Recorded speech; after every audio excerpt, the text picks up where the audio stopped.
ഏറ്റുമാനൂർ പട്ടിത്താനത്ത് നിയന്ത്രണം വിട്ട mini lorry 20 അടി താഴ്ചയിലേക്ക് മറിഞ്ഞ് ലോറി ഡ്രൈവർ മരണമടഞ്ഞു. പട്ടിത്താനത്ത് ചുമടുതാങ്ങി ജംഗ്ഷന് സമീപമുള്ള കൊടുംവളവിലാണ് അപകടമുണ്ടായത്.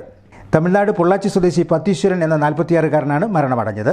പുലർച്ചെ 3 മണിയോടെ നടന്ന അപകടം 7 മണിയോടെയാണ് നാട്ടുകാർ അറിയുന്നത്.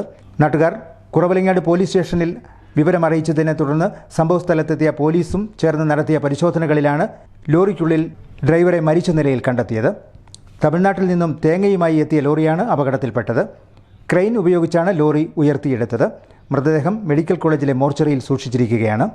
ഈ പ്രദേശം സ്ഥിരം അപകട മേഖലയായി മാറുന്ന സാഹചര്യത്തിൽ ഇവിടെ സുരക്ഷാ ക്രമീകരണങ്ങൾ ഏർപ്പെടുത്തണമെന്ന് ആവശ്യവും ശക്തമാവുകയാണ്. നിരവധി അപകടങ്ങളാണ് കഴിഞ്ഞ ദിവസങ്ങളിൽ ഈ പ്രദേശത്ത് ഉണ്ടായത്.